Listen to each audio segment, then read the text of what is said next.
Yeah. Good afternoon, everyone. I'm Elizabeth Todd Breland. On behalf of my fellow board members, welcome to the second FY24 budget hearing.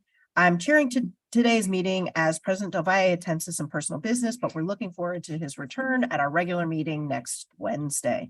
We are holding the second FY24 budget hearing in the boardroom at 24 West Madison Street. I would like to note that the board members and senior leadership are physically present in the boardroom.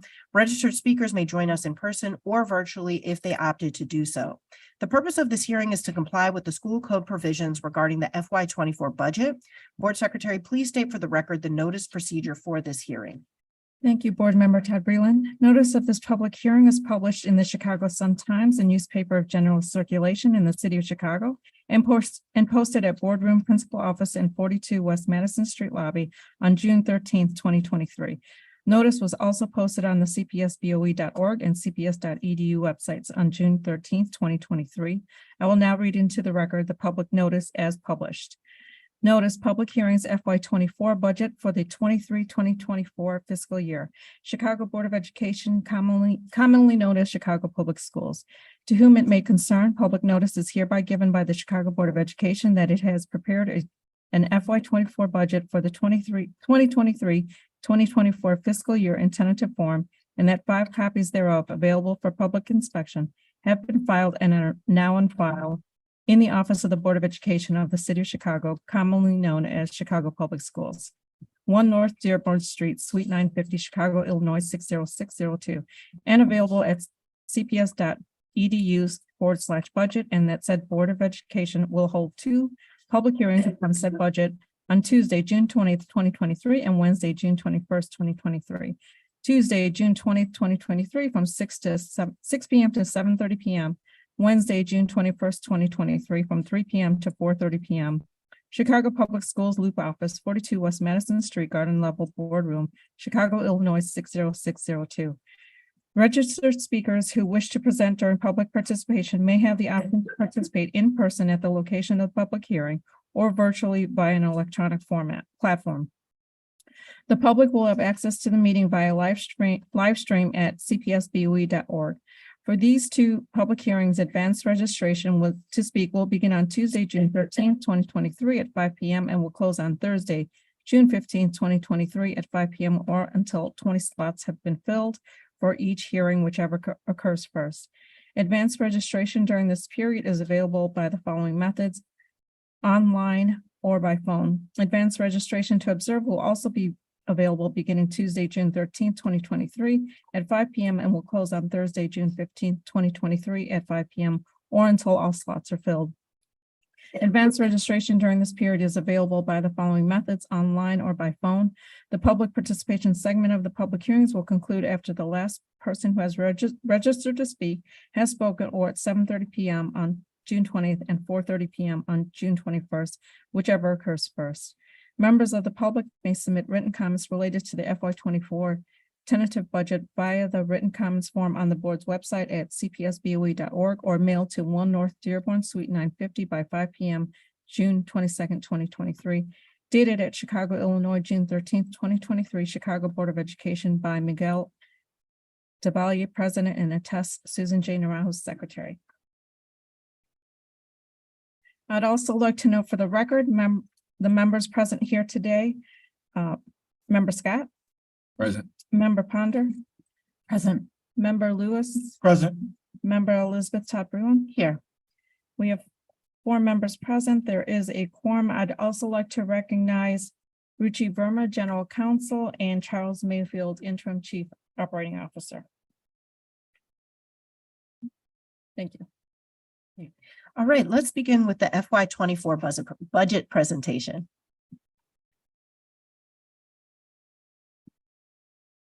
Thank you, board members. Good afternoon. My name is Mike Sipkowski. I am the Deputy Chief of Budget and Grants Management in our Office of Finance. My presentation today will be an overview of our FY24 proposed budget.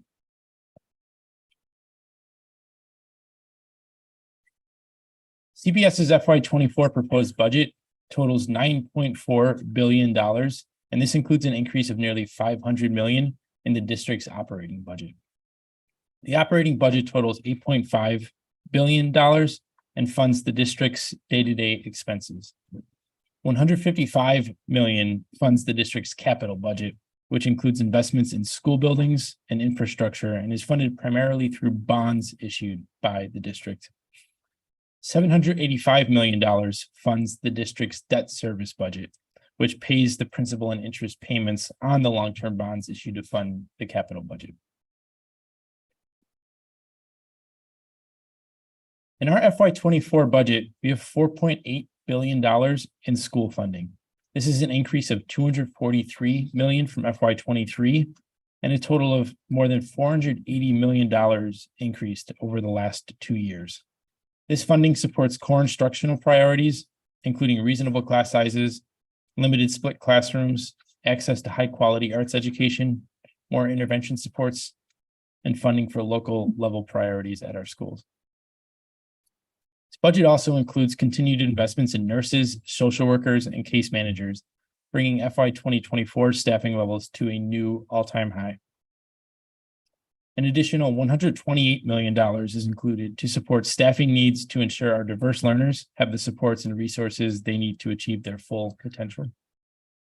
And $670 million from the Elementary and Secondary School Emergency Relief Fund, or ESSER, which we'll talk about a bit later. This will fund investments in academic recovery, social and emotional supports, expanded summer and before and after school programming, and other student services.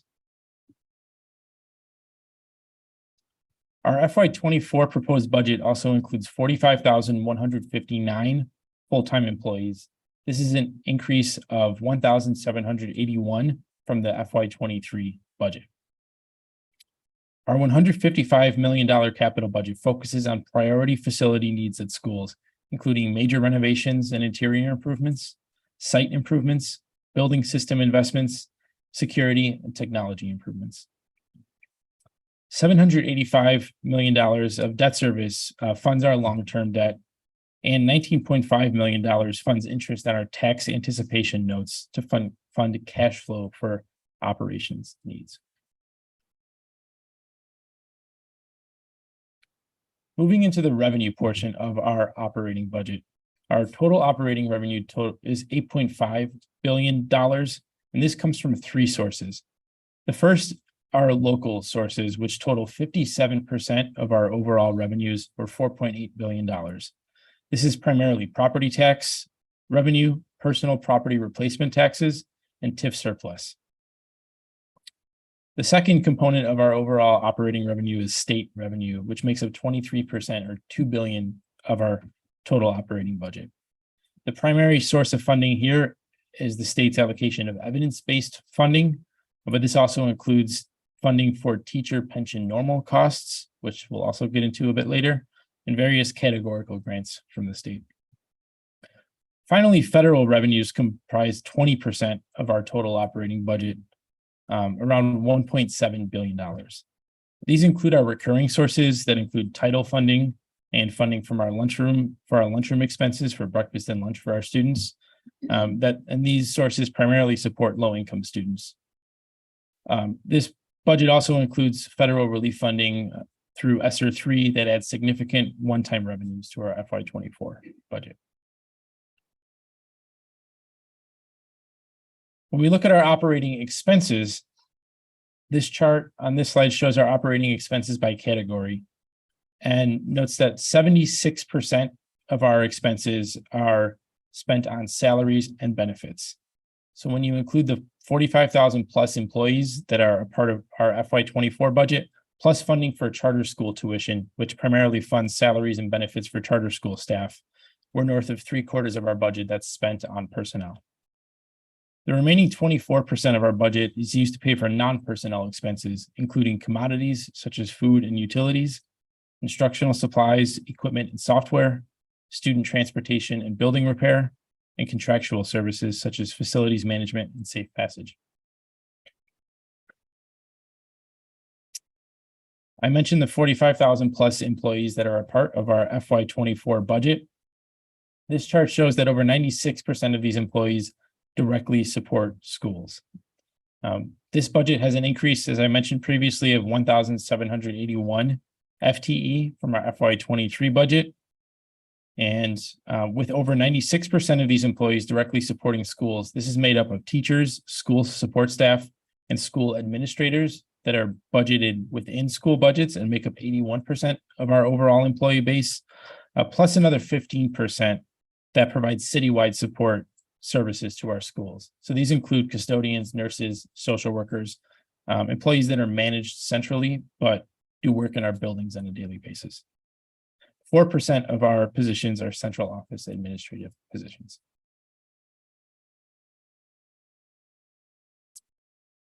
Our teacher pension costs, I mentioned this before, and we thought it was important to break this down as part of our overall 24 budget. In FY24, we will be spending over $1 billion on our teacher pensions. This chart shows the revenue sources that support this cost. Want to be deliberate here and walk through this chart. But what it shows is that if we look at the orange section on the top right and that small gray sliver next to it, this is the portion that the state contributes to fund our teacher pensions. We are the only district in the state of Illinois that does not receive full support for their teacher pensions, and that has a burden on our own taxpayers to fund our obligation here. So with the state funding right around 32% overall of our obligation here, this leaves 68% for the district to fund. This breaks down into two sources. We have a dedicated property tax levy to support teacher pensions that we expect to generate $557 million in FY24. But then this leaves $142 million remaining that CPS must contribute from operating revenues that could otherwise be spent in classrooms. So nearly $700 million from Chicago taxpayers is going towards our FY24 pension obligation, a burden that no other district in the state faces. Moving on to school funding. This budget is $4.8 billion of school funding that prioritizes instructional priorities and resource equity. So we have $243 million more in school level funding than the FY23 budget included.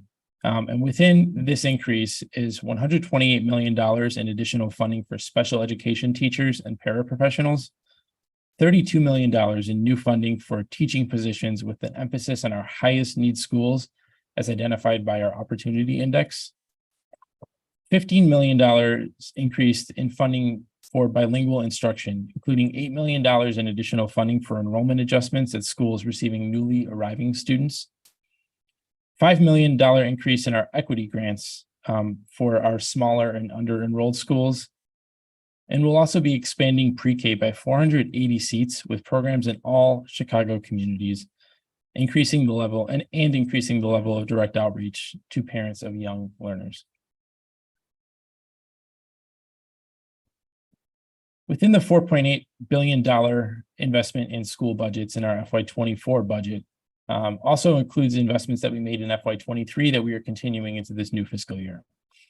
These include $45 million to provide teacher professional development district-wide and fund additional instructional coaches at 184 schools, $15 million to provide additional district-funded counselors at 131 of the district's highest need schools, $11 million to support 80 schools with significant year-over-year enrollment changes to ensure resourcing for programming at these schools, $8 million to support athletics administration, including full-time athletic directors at over half of district high schools, continued support for expanded summer programs and out-of-school time programs to keep students safe and engaged outside of normal school hours, continued central funding for student devices and curricular supports, expenses which were previously borne by schools in their own individual budgets, continued funding for CPS Tutor Corps, which has provided high dosage tutoring in reading and math to more than 10,000 students to date, and continuing funding for school nurses, social workers, social emotional learning resources, and advocates for students in temporary living situations. And this budget includes 50 of those advocates at 45 of our schools with high STLS enrollment.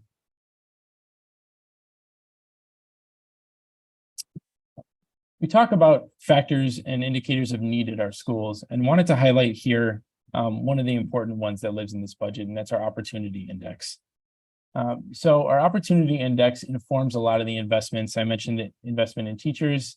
It's how we identified additional schools for additional counseling support and a myriad other investments in our FY24 budget. And what this does is provide a comprehensive, nuanced assessment of need at each of our schools. This slide shows the factors that are included in our opportunity index and includes traditional factors such as free and reduced lunch eligibility and percentage of limited English proficiency at our schools, but it also includes new factors that we think provide a more holistic assessment and includes some community factors. So the percentage of students that are free and reduced meal eligible but are not enrolled in Medicaid, teacher turnover, community life expectancy. So really trying to understand both what is going on in the schools and in the communities to give a better, more nuanced, holistic assessment of need at all of our schools. These next two slides show how this assessment of need plays out in our approach to school funding. So we continue to advance funding based on school and student need. And here we're going to talk about two different schools that we're calling School A and School B. School A has a low opportunity index score of 29, indicating that it is not high on the indicators of overall need in our opportunity index. It's serving 29% low-income students, which is well below the district average, 7% English learners, and 18% special education students. So on the low end of overall need. School B, on the other hand, has an opportunity index score of 50, which is on the high end, indicating factors in the opportunity index are showing high need for these schools and these students. And is serving 79% low-income students, 69% English learners, and 21% special education students. What we see in terms of the overall funding for these schools is that we look at School A on the left, 49% of their overall budget is comprised of SBB funding, which treats every school the same. They're still receiving additional funding streams on top of that, but nearly half of their budget is coming through SBB. School B, on the other hand, receives only 23% of its total funding through SBB. This is because these indicators of need that we discussed are generating additional funding streams on top of the per pupil funding that every school receives. We notice the equity grant here, some substantial bilingual funding, and other funding that makes up 77% of School B's total budget. When we look at what that means on a per pupil funding basis, here are our same schools, School A and School B. And what we see is the results of this approach to school funding mean that School B has nearly twice the per pupil funding that School A has. So when we look at the chart here, we see that the first block on the bottom for each school, the blue area is their SBB, which is roughly the same per pupil for both schools.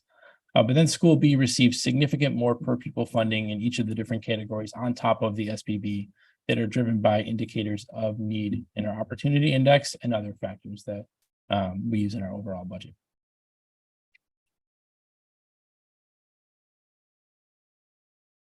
Moving into federal relief funding. I mentioned the ESSER funding before. By the end of FY 2023, CPS will have spent over $1.8 billion from the $2.8 billion federal ESSER relief funding allocation that we have access to through September of 2024. This funding has and will continue to cover important investments in academic recovery and social and emotional learning supports, pandemic-related operational expenses, and additional school-level funding for teachers and school programming. This year's budget, FY24, is $670 million in ESSER funding, and we plan to use $300 million, the remaining $300 million, as part of our FY25 budget.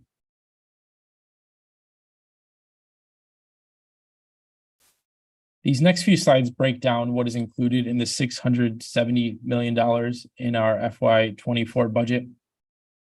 $228 million of ESSER funding provides resources for academic recovery and social and emotional learning.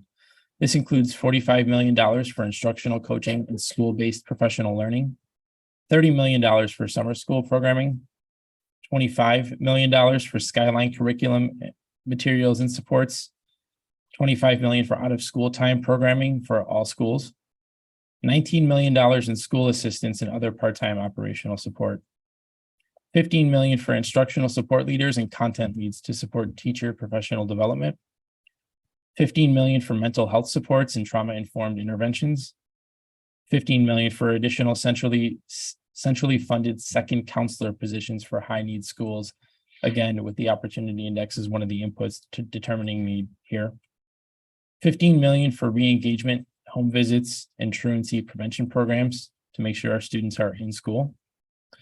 $10 million for Tutor Corps, $7 million for athletic directors, $3 million for our universal social emotional learning curriculum, $3 million for early literacy support, and $1 million for Chicago Roadmap funding. $409 million of our FY24 ESSER funding will support school resourcing and continued investments in district priorities. This includes $104 million for centrally funded teacher positions at every school on top of our core funding allocations. $101 million for funding for early childhood programs above what is covered by state grant funding.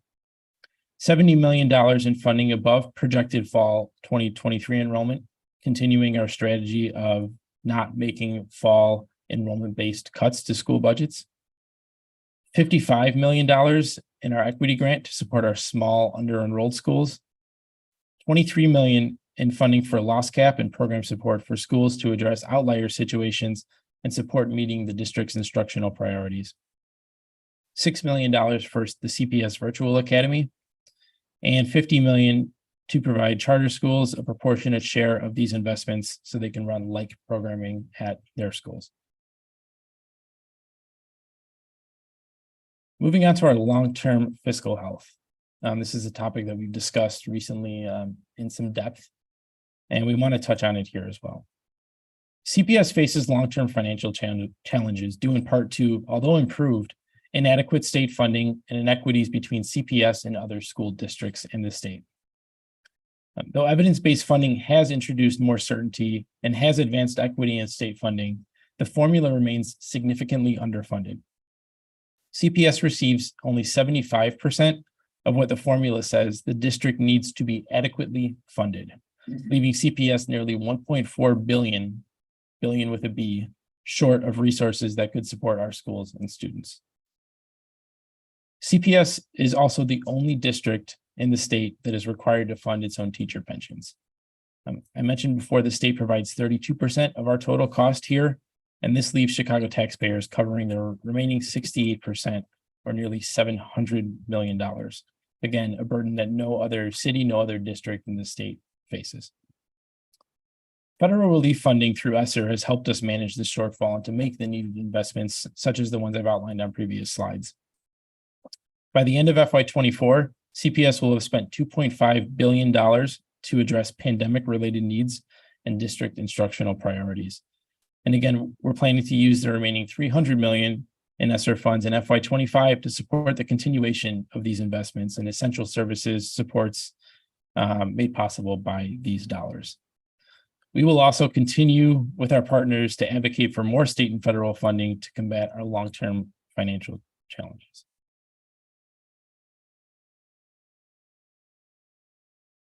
Moving on to the capital budget. Our FY24 capital budget includes $155 million of projects, $100 million of which are funded by bond offerings and other CPS capital funds. The remaining $55 million of our capital budget are funded by external, local, state, and federal dollars.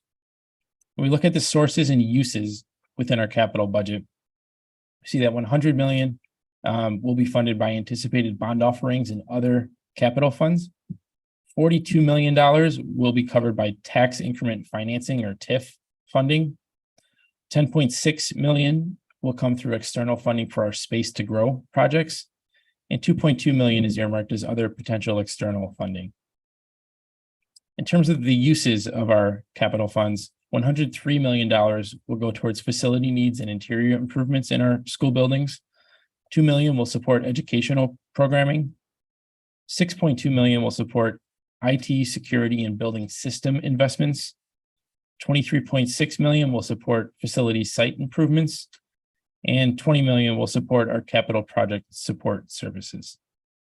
I want to also note here that we expect this is smaller than our normal capital budgets, and we expect to return at some point later this year with a supplemental capital.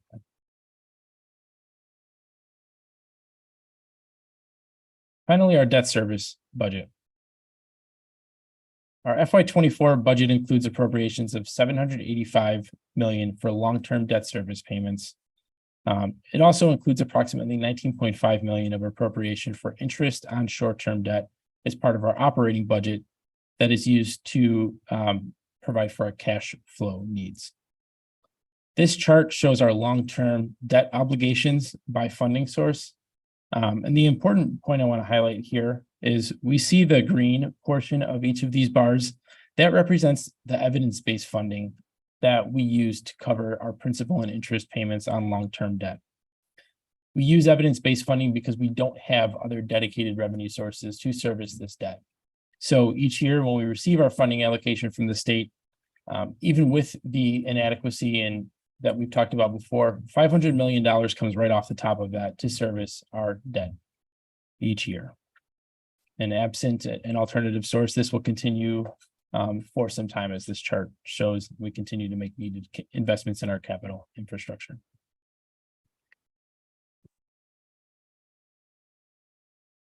And that is the end of my presentation. I'm happy to take questions now. Okay, thank you. Questions and comments on the budget? I have one question that I heard you say something today that I missed yesterday. And it is about, we talked about the ways that you have like nuanced ways of how you direct funding to communities that are underserved or have traditionally been underserved.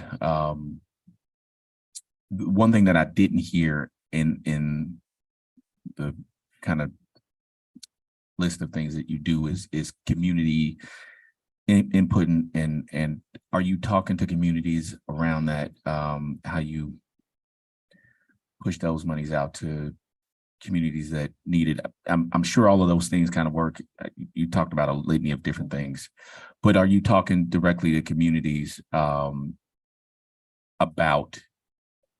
or how that money should be allocated? Yeah, so I think it's worth addressing sort of how the two parts of our school budget process. One is the district coming up with the formulas and the allocations for each school. The second piece is the school community deciding what to do with those dollars. So for the second part, we do provide principals, LSCs, school communities a wide range of autonomy and support in determining what is best and most appropriate for that school and school community. But on the first part, it's important for us that we're targeting the resources where they're most needed. And so part of what we're doing in the FY23 budget, the FY24 budget, some of the new investments we're making, some of the investments that we're continuing from the past, a lot of them are born out of a series of community engagement forums that we've done over a few years, where we got a significant amount of feedback from communities, from the public, both in terms of what they're looking for at their individual schools, ways that they think we can improve, and how we're devolving resources to schools. There was a working group that was operating in conjunction with some of those forums that remember Todd Breland was a part of, that we issued a report back in 2020, and with a pretty specific set of recommendations that still lives through in what we're seeing today, what we're seeing this year, what we'll be seeing in FY24, really in terms of understanding different levels of need, us incorporating the opportunity index, and being able to target resources both to address that need and also to meet some of the instructional gaps and some of the other needs of our schools. And I appreciate that. I believe you said that, you look at life expectancy and, who is on free reduced lunch that is on Medicaid, a group of things, right? And I think those are all really necessary. One of the things that I think as a district that we have not done is, and done a lot more over the last few years. So this is not a criticism at all. This is how do we do things a little bit better? And that is, having conversations in those communities that we know are underserved, those places like Roseland and North Lawndale. I should have said North Lawndale first because always East and West Garfield, the Austins, the places where we know that we traditionally have not allocated resources in the way that we should have, and having consistent conversations with those folks about allocations and how they should be allocated. I know that can't happen now, but I'd urge us as a district in places that we know that we're seeing all of these indicators from all of the things that we're doing, is to having ongoing conversations throughout the year about allocations and how they should be allocated and what communities want to see and what is going to help them or bring more people to the table or bring more people back in our doors, right? And I think the more that we do that, the more successful that we will be. I appreciate all of the work that has gone in, and I know that from the time that I've served in council and from past administrations, and I've seen them for a long time with my father being here, and we are doing a much better job of being transparent, and I appreciate that. Again, though, I want us to do things better, and I want folks to see that their thoughts, their desires, and the things that they want in their communities will be carried out by us as a district. And the only way that we do that is to continue to have these conversations. So again, I appreciate that. Again, I just want us to dig in a little bit more. Thank you.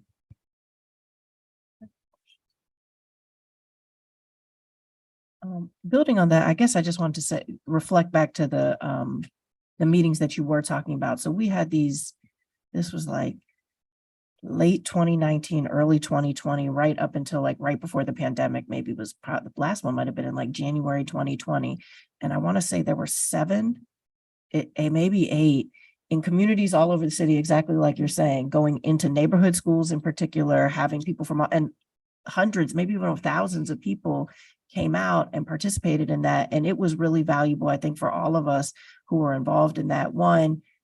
And that information sharing went 2 ways, right? Mm-hmm. So that, of course, as board members, as CPS staff, we're learning from community, but also it really helped in that moment to galvanize our communities around the realities of the inequities that we're facing financially as a district. I mean, I think until I sat in the seat, and I study CPS for my job, and I don't think I really realized the degree to which and the specific ways in which we are treated differently than everyone else in the state, and how profound those inequities were. So, we'd have these conversations. There's the presentation conversation, then the table conversations that you're having, lots of tables all over cafeterias or gyms or wherever we were on that given day. And in those conversations, parents and even some students, community members, like, this isn't right. I'm like, yeah, it's not right. Like, what are we going to do? And so this idea of all of us having, a role in that, and that two-way communication, I think, is really important. And I don't know if it looks like that, but having a way to sort of re-up that energy, maybe using other structures that already exist within, we have lots of different structures within our communities, I think, is so valuable. So thank you for bringing that up.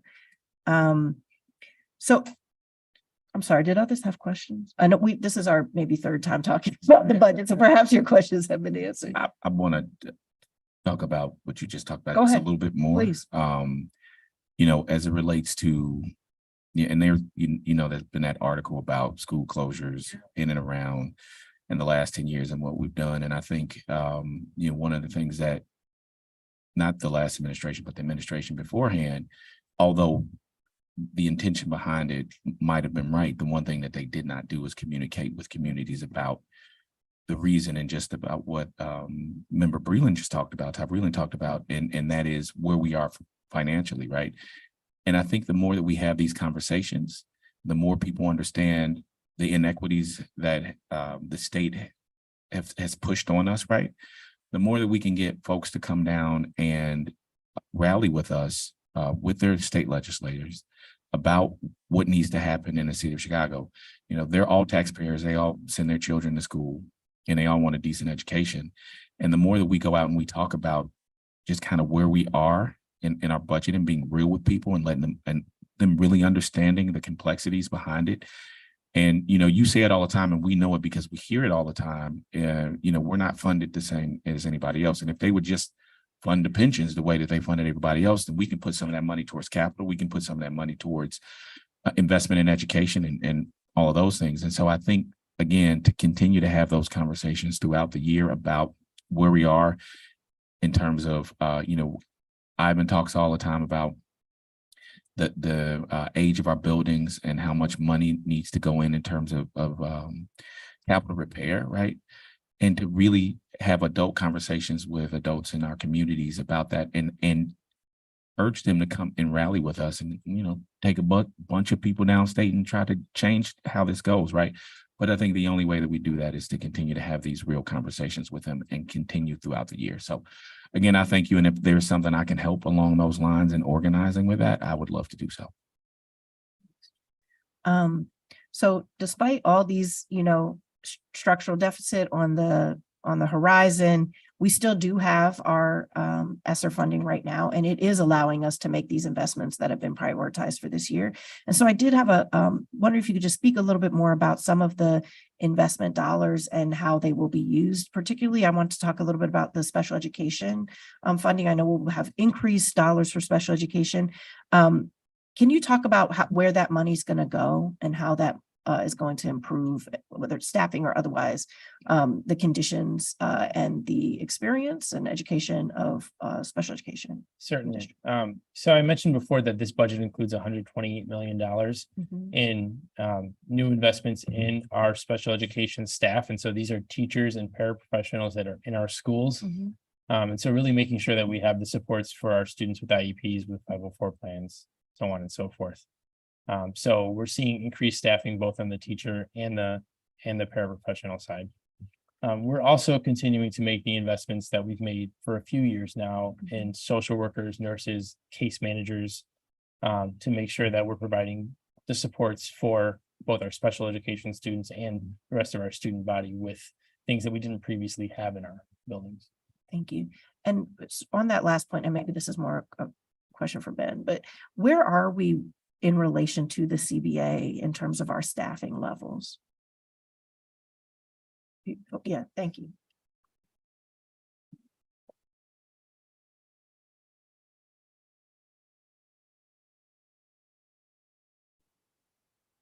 I want to get you some special education numbers hot off the press, board member. Okay. So pardon me being on my phone. I actually, since we connected yesterday, I pulled some new numbers. So we're up about 50 school social workers from last year, about 50 nurses from last year, and about 80 additional counselors from this time last year. I think it's worth pointing out historically, since we really started this additional push for related service providers in about 2019 or so, we're up. We had in 2019, we had 329 at the same time, 329 school social workers to 580. So that's up about 75%. On nurses, we had about 310 to, as of today, we're at 543. So that's up about 74%. I think counselors were up about 150. So that's up about 19%. So we made a ton of progress on recruiting school social workers, nurses, and counselors. We're broadly about on track to meet our contractual obligations. These are very ambitious contractual goals. Like we talked briefly about yesterday, it's one thing to open the positions, it's another thing to find the bodies. I see criticism sometimes of CPS saying that we'll open the positions, we're not trying to fill the positions. And I always wish those people could meet our team who are working around the clock to try to staff these positions, because we know that's, those are our commitments, and we know that's the right thing for kids. So, we're broadly directionally about on track with our contractual requirements. And again, those are very ambitious goals. I think that everyone agreed at the time, and we're making good progress towards them. On the special education front, if you'll give me a few minutes, I can pull out the specific numbers, but we're up, well over, we're adding about 200 or 250 additional special education teachers every year. So when and that's been true over the last 4 or 5 years. So, that sort of Of course, special education formulas are based on IEP minutes Sure. and a complicated process, that is really designed to meet students' needs. But when you look at the aggregate, I think again, I don't have the numbers exactly handy, but I think over the past 2 or so years, we're probably up 400 or 500 special education teachers, which, pencils out to about one a school. So, and we've made a really remarkable improvement in special education staffing. And that trend has occurred each of the last 4 or 5 years that I've been here leading this work. So, we have a dramatically different special education workforce, both for special education classroom assistants and for special education teachers over the last 4 or 5 years. Thank you. So, we're good then. Okay. Yeah, no, sorry, just one last thing on the overall budget on that slide 14, where you're comparing like school A and school B. I think the other thing to note, and not the first one, but the second one where you see like one up here, one down there, based on trying to layer on these extra investments based on need. I think we should still note that above each of those, there's also still a gap between what we're giving, able to give these schools and what they need to be even at what the state considers to be adequate for both of those schools, A and B. Their gaps may look different, but we also, a recognition that even with the ways that we are trying to address need, there is still need at school, at the school level. And that's why we need to continue to look at these creative revenue sources. Absolutely. And the investments that we've made in the FY23 budget and the FY24 budget have really made, we've continued to increase equity in our investments, but the big inequity is that we don't have access to the $1.4 billion that we have that would allow, every school to have more and to really be able to make those investments like you talked about. Got it. Thank you. Any other questions? Comments? Okay. Well, thank you all very much. Thank you for working so hard to get this to us. Appreciate it. And to all of your teams as well. Thank you. Thank you. Okay, let's now proceed with today's public comment segment. Board Secretary, please share the rules for public comment. Thank you, Board Member Todd Breland. Members of the public who registered to speak were given the option to attend in person or via an electronic format.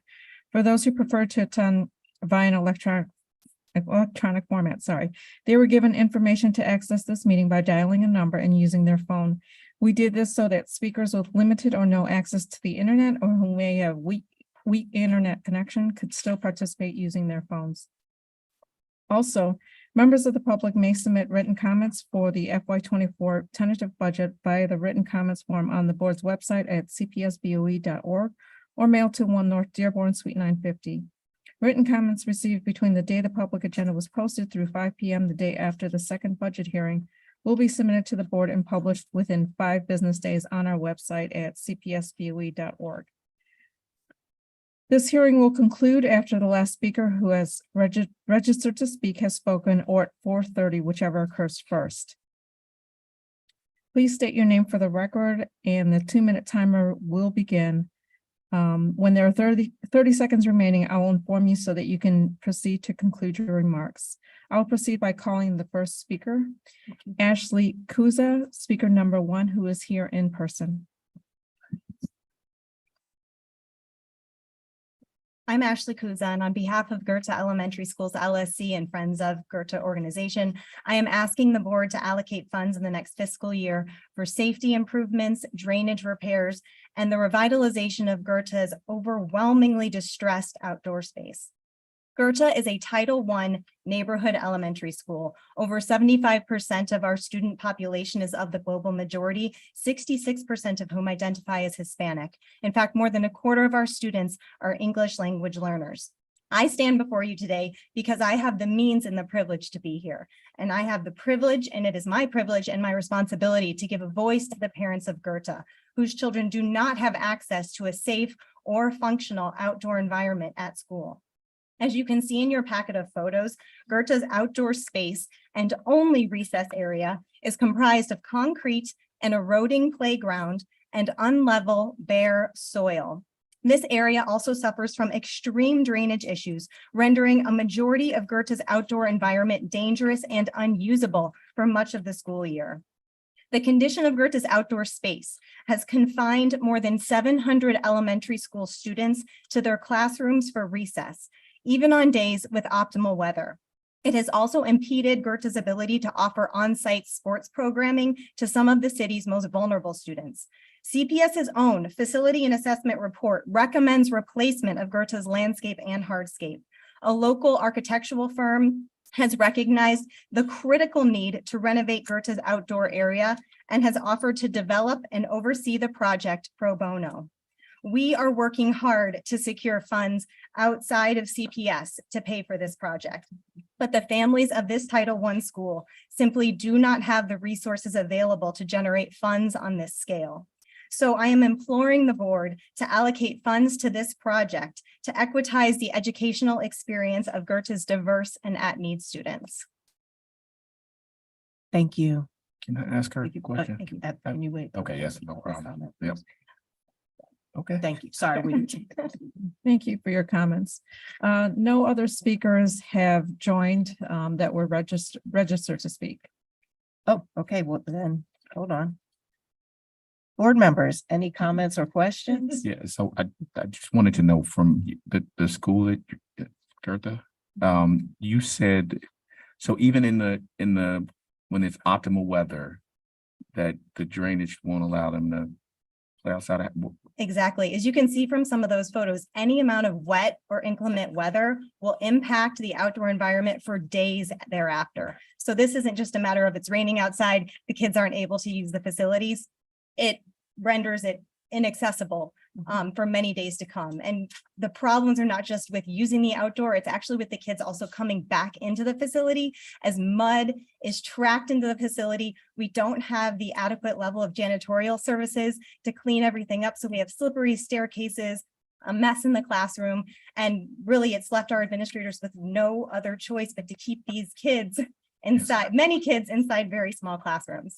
Okay, thank you. Thank you so much. Thank you. Okay. This concludes the second FY 24 budget hearing. Have a great afternoon, everyone. Thank you.